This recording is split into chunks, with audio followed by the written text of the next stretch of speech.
Muito bem, gente. Seguimos aqui com o programa Ressoar. Eu vou fazer uma pergunta para você agora. Você tem uma história que você adoraria compartilhar para ela nunca se perder? No Museu da Pessoa, além de visitante, você também pode se tornar parte do acervo ao registrar a sua história de vida. Olha só que interessante.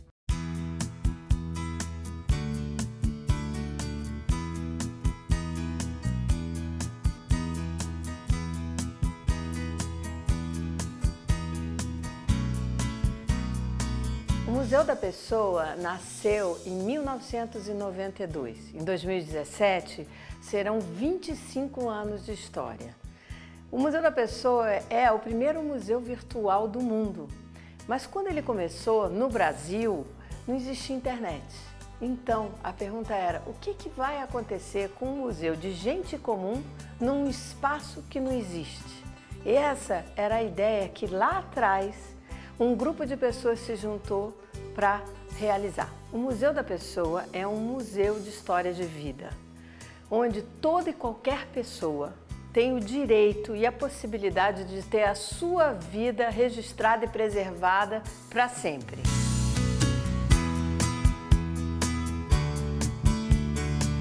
Eu queria dizer que, com muito orgulho, o Museu da Pessoa é o primeiro museu virtual do mundo. Mesmo tendo nascido antes da internet, a ideia já era que toda e qualquer pessoa podia mandar a sua vida, a sua história de vida, podia organizar a história dos outros. Isso veio acontecendo ao longo dos anos em escolas, exposições e oficinas que nós fizemos.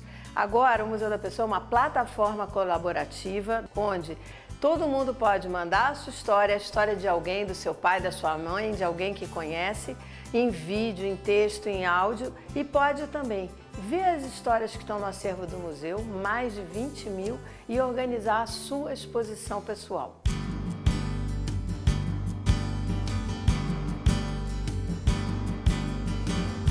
O acervo do Museu da Pessoa é um acervo de histórias de vida. Então, se você for pensar, ele é um acervo físico, mas que está todo digitalizado e disponibilizado na internet. Então, a gente está falando de mais de 20 mil mídias analógicas aí, que contém registros audiovisuais de entrevistas. Então, esse é o centro da documentação, esse registro audiovisual. E depois essas histórias elas são transcritas e disponibilizadas no portal e elas são acompanhadas das imagens que as pessoas nos trazem no dia das entrevistas. Então, as imagens digitalizadas, o acervo audiovisual e a transcrição em texto. Então, o museu faz registro de histórias de vida aqui no estúdio que a gente tem na Vila Madalena, mas a gente também tem uma ferramenta no portal, que é a nossa casa real, que permite que as pessoas contem suas histórias e criem suas coleções. Então, o museu organiza a sua coleção mensal, faz as suas histórias gravadas no estúdio, mas abre para qualquer pessoa em qualquer lugar do mundo, a qualquer hora do dia ou da noite, que ela possa entrar no portal e contar a sua história através da ferramenta e selecionar um conteúdo que já está no portal para criar suas próprias coleções. Então é daí que vem esse caráter colaborativo da criação. Na nossa sociedade, a gente está acostumado que quando a gente vai num museu, a gente vê aquilo que é considerado mais importante. Então a gente vai ver uma obra de arte, a gente vai ver um documento histórico, mas o que pode ter mais valor na nossa sociedade do que a experiência de cada pessoa? A vida que a gente teve, o que a gente guarda na nossa memória é o maior legado que a gente pode passar para as futuras gerações. Então o Museu da Pessoa nasceu para dar a entender, para possibilitar que cada pessoa perceba o valor da sua vida.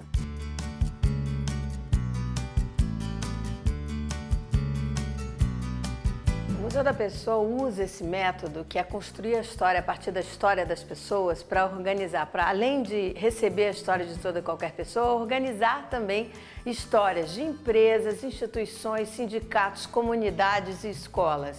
Então isso nós chamamos projetos de memória. Hoje, fazendo 25 anos em 2017, o Museu da Pessoa já realizou mais de 250 projetos. O que acontece com esses projetos? Eles viram livros, viram documentários, viram exposições e também centros de memória. Por exemplo, o primeiro grande projeto do museu foi o Museu do São Paulo Futebol Clube, que está lá no Morumbi até hoje. Eu quis contar um pouco da minha história, porque eu sou imigrante, vim de uma pequena cidade do sertão de Pernambuco, chamada Poção. Venho de uma família muito grande, de 10 irmãos, 7 homens e 3 mulheres. Perdi meu pai com 44 anos. E eu, com 8 anos de idade, eu sempre batalhei, sempre trabalhei. Eu vendia manguinha na rua. Falei, a minha cidade é muito pequena e eu precisava ganhar o mundo para tentar coisas melhores. Então, veio para São Paulo. Então, São Paulo, na realidade, eu não vim para trabalhar em bar. Eu sou dono de um boteco na Vila Madalena, Empanadas Bar. E eu vim para jogar futebol. Completa. José Robson Barbosa Cavalcante. Sou de Pernambucano, nasci numa cidade pequena no interior de Pernambuco, chamada Poção. E a data do seu nascimento? Nasci 17/5/66. E o nome dos seus pais? José Maria Barbosa Cavalcante, Maria do Carmo Barbosa Cavalcante. E o senhor tem irmãos? Tenho 10 irmãos. Sou de uma família grande de 10 irmãos. E o senhor, entre esses irmãos, o senhor é o mais velho, o mais novo, do meio? Sou encostado o caçula, né, dos 10. Pede meu pai tinha 44 anos, advogado público. Minha mãe trabalhava na Receita Federal.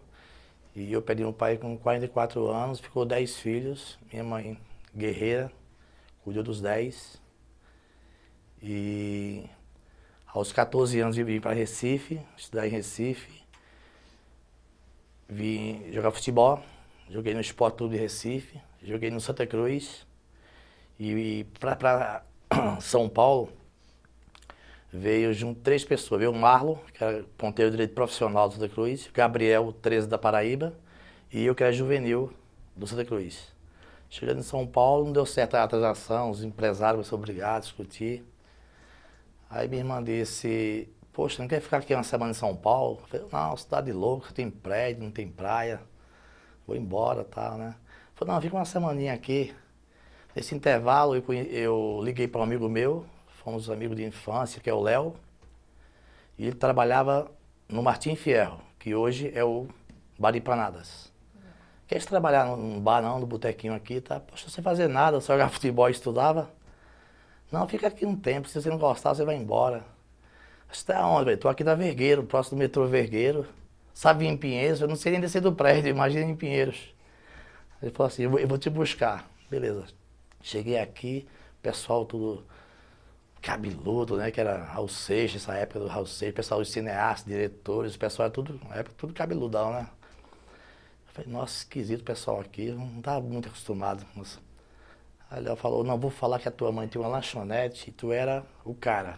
Na cozinha você era o rei mesmo. Eu falei, mas rapaz, eu não sei fazer nada. Não, vai lá. Cheguei na cozinha, comecei a trabalhar. Meu patrão era um chileno, né? E o argentino, que era o Hugo, tinha acabado de sair, ficou só o chileno. Então ele falava todo enrolado, eu não entendia nada. Solta lechuga, que era o alface, meu Deus do céu, o que é lechuga? O tendedor, o talher, não sabia nada. Eu falei, nossa, tô ficando louco. Aí comecei a trabalhar, comecei a gostar. Aí eu liguei pra minha mãe, mãe, é o seguinte, vou ficar aqui um tempo em São Paulo, tô trabalhando, vou deixar um pouco o futebol de lado. Tava com 17 anos. Ela falou, você é louco ficar trabalhando em um bar? Ela já imaginava que um bar é aquele negócio perigoso, sabe? Que você não podia ficar. Aí pegou o avião e veio me buscar. Aí ela viu que não era aquilo. Eu estava num lugar legal, um bar que tinha frequência muito boa de diretores, produtores, cineastas, entendeu? O pessoal intelectual. Aí deixou, eu comecei a gostar, e aí não quis mais jogar futebol. Conheci um empresário do Palmeiras trabalhando, ele disse, ó, tem um jogo amanhã na USP, no campo da USP, Flamengo e Palmeiras, sub-17. Eu estava em forma, só que aí fui jogar lá, ganhando de 5-1 do Flamengo. No outro dia veio o carro do Palmeiras direto me buscar para alojar, para tudo. Eu falei, ó, futebol, encerrei, vou virar agora botequeiro. Legal. E estou até hoje. Voltando um pouquinho lá para a infância, então, você disse que seu pai faleceu, né? Quantos anos você tinha nessa época? Eu tinha 2 anos de idade. Meu pai era advogado público, tinha alfaiates, né, fazia aquele externo, né, lá no interior. Aí se sentiu mal, pegou o jipe, subiu, e nós sempre tínhamos fazenda, né, então eu com 8 anos de idade, meu pai faleceu, e minha mãe segurou a onda, mas eu com 8 anos de idade, eu vendia manga na rua já, calcinha de manga, de jaca, então eu sempre fui esse negociante, sabe? ia pro colégio, as figurinhas trocavam, então sempre negociava. Tudo meu é negócio. Vamos negociar? Vamos fazer qualquer negócio. Então foi sempre assim. Mas antes de começar a trabalhar como comerciante ali, como é que eram as brincadeiras? O que você brincava? Lá? O pequeno é jogar futebol. Eu sempre fui apaixonado por futebol, gosto de futebol, sou amante do futebol. Então eu estudava, brincava e jogava futebol. Entendeu? E quando eu vim para Recife, que foi mais sério, vim para estudar, aí o pessoal me viu jogando em Paulista, né? Terra do Rivaldo. Aí me levou pro esporte, aí eu comecei nessa categoria de base do esporte. Aí do Santa Cruz, aí vim para São Paulo, foi na época que eu vim na transação por Santos. E os empresários começaram a discutir, aí não deu certo. O Marlon foi para Portugal, pro Porto, que já é profissional. O Gabriel voltou para Paraíba pro 13, Campina Grande. E eu, minha irmã disse, fica uma semana aqui que foi a melhor coisa da minha vida. Eu amo São Paulo, adoro, muito bom. E nessa infância lá no Empoção, quem que eram os seus colegas de brincadeira ali? Quem que eram os seus amigos? Meus amigos, hoje, inclusive eu estive agora em fevereiro lá, não tem mais quase, né? Uns casaram, outros viajaram, uns não moram mais lá, entendeu? A minha cidade é pequenininha, né? Tem 15 mil habitantes. Hoje eu tenho 19 funcionários só de lá, da minha cidade. Entendeu? Então a cidadezinha tem poucos, muito poucos. Mas meus irmãos, tem 4 irmãos que moram lá, a cidadezinha tudo pertinho da outra, então 4 moram aqui, 3 moram ali, 2 moram ali, todo mundo mora tudo pertinho. Então no meio-dia você vê todo mundo. E como é que é essa cidade? Ela fica perto da onde? A cidade ela fica a 350 km de Recife, fica a 100 km de Caruaru. Ela é o agreste pernambucano, ela tem 1.080 metros de altitude acima do mar. É uma cidade, no outro dia, muito quente e à noite muito fria. Então, Poção se derivou-se de um poço, um padre alemão foi morar lá. E aquelas montanhas, por ser quase sertão, mas é muito, muito verde, muitas montanhas. Então, o segundo maior cruzeiro de lá, o segundo maior cruzeiro do mundo, está lá. Onde tem as estátuas, sabe? Que conta a história da Bíblia. Então, é uma cidade muito turística. Então, tem muito... Por ser pequena, é muito movimento. E como é que era a sua casa lá? A minha casa é uma casa grande como costuma ser a cidade do interior. A casa tinha 10 irmãos, 10 filhos. A casa muito grande, onde meus irmãos maiores iam trabalhar na fazenda, cuidar das coisas. Os menores cuidavam da casa, tipo eu, meu irmão menor. Uma semana eu fazia almoço com meus irmãos tudinho, minha mãe trabalhando. E a outra semana eu limpava a casa. Então nós sempre se revezávamos. Os irmãos mais novos sempre respeitavam sempre os mais velhos. Muito, muito, muito. Então minha mãe saía, ela costumava chegar aqui, então o almoço pronto, o Robson fez o almoço, o Robson fez a janta, entendeu? E foi assim, foi uma infância assim, sem luxo, mas nunca me faltou nada. Assim, nunca passei necessidade na minha vida. Mas assim, não tinha mordomia, não tinha luxo nenhum. E na escola, como é que era? Que idade você começou a estudar? A escola eu sempre comecei a estudar cedo. Minha mãe é muito rígida sobre isso.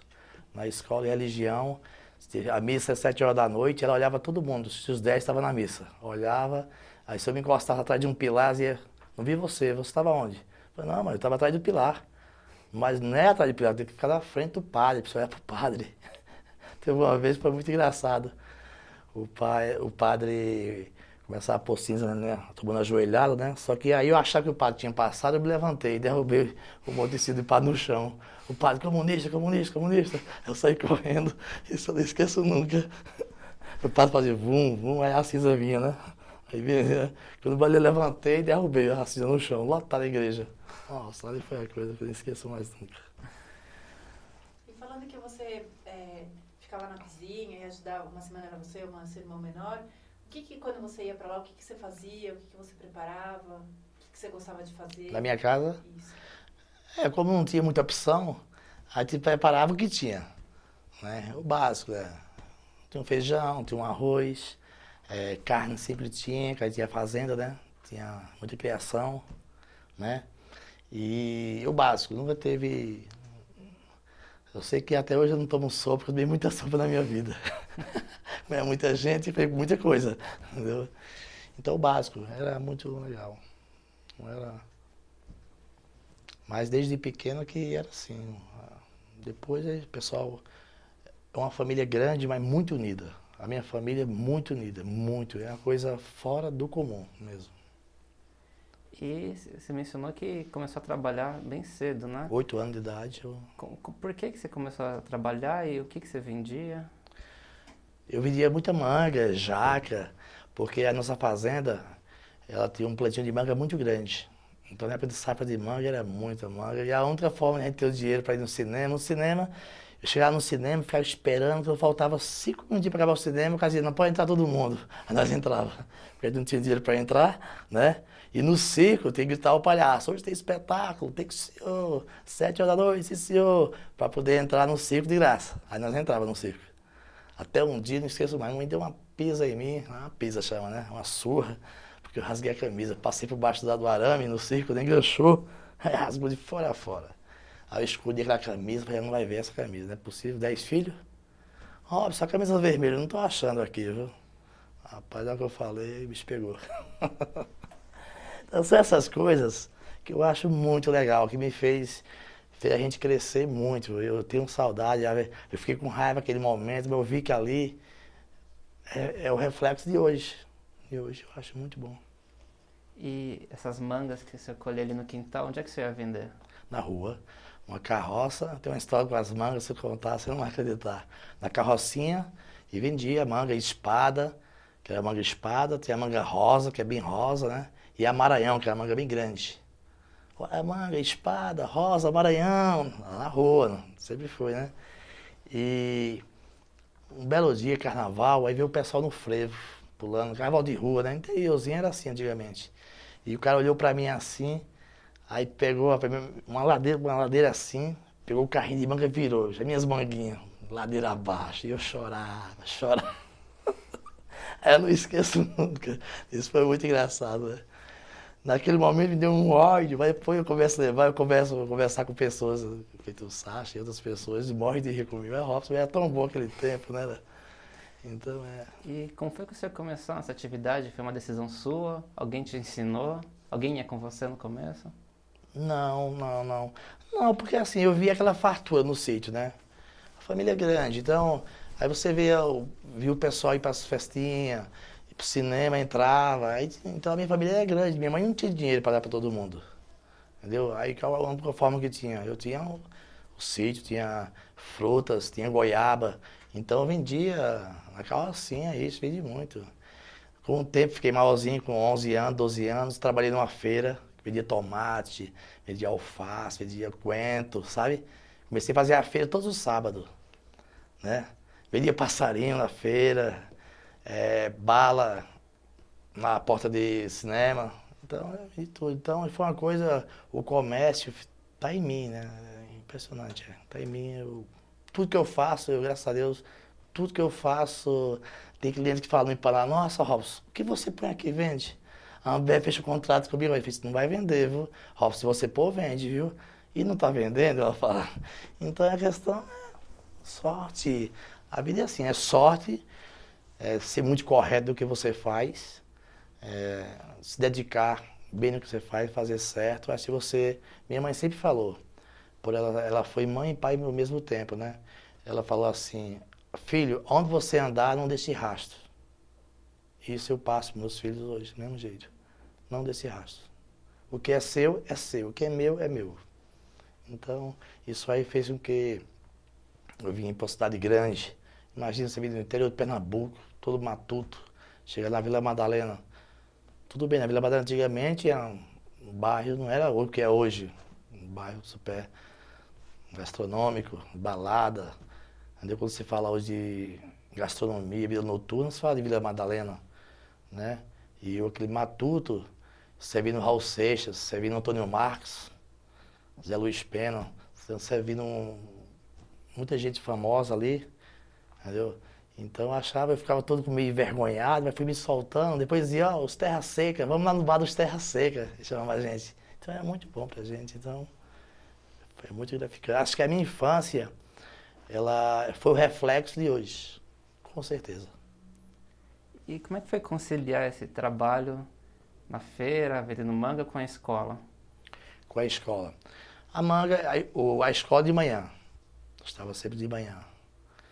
De manhã, chegava meio-dia, minha mãe sempre estava na parte da manhã.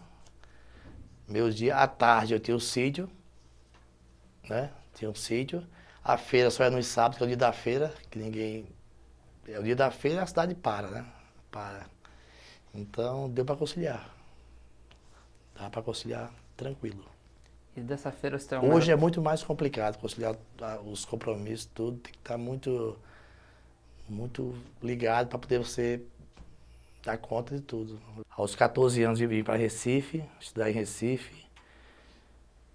Vim jogar futebol, joguei no Sport Clube de Recife, joguei no Santa Cruz. E para São Paulo, veio junto 3 pessoas. Veio o Marlon, que era ponteiro direito profissional do Santa Cruz, Gabriel, 13 da Paraíba, e eu, que era juvenil do Santa Cruz. Chegando em São Paulo, não deu certo a transação, os empresários foram obrigados a discutir. Aí minha irmã disse, poxa, não quer ficar aqui uma semana em São Paulo? Eu falei, não, cidade louca, tem prédio, não tem praia, vou embora e tal, né? Eu falei, não, fica uma semaninha aqui. Nesse intervalo, eu liguei para um amigo meu, fomos amigos de infância, que é o Léo, e ele trabalhava no Martim Fierro, que hoje é o Bar Empanadas. Quer trabalhar num bar não, no botequinho aqui, tá? Poxa, sem fazer nada, só jogar futebol e estudava. Não, fica aqui um tempo, se você não gostar, você vai embora. Comecei a trabalhar, comecei a gostar. Aí eu liguei pra minha mãe, mãe, é o seguinte, vou ficar aqui um tempo em São Paulo, tô trabalhando, vou deixar um pouco o futebol de lado. Tava com 17 anos. Ela falou, você é louco ficar trabalhando em um bar? Ela já imaginava que um bar é aquele negócio perigoso, sabe? Que você não podia ficar. Aí pegou o avião e veio me buscar. Aí ela viu que não era aquilo. Eu estava num lugar legal, um bar que tinha frequência muito boa de diretores, produtores, cineastas, entendeu? Pessoal intelectual. Aí deixou, eu comecei a gostar, aí não quis mais jogar futebol. Conheci um empresário do Palmeiras trabalhando, ele disse, ó, tem um jogo amanhã na USP, no campo da USP, Flamengo e Palmeiras, sub-17. Eu tava em forma, só que aí fui jogar lá, ganhando de 5-1 do Flamengo. No outro dia veio o carro do Palmeiras direto me buscar para alojar, para tudo. Eu falei, ó, futebol, encerrei, vou virar agora botequeiro.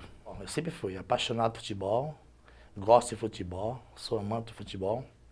Então eu estudava, brincava e jogava futebol, entendeu?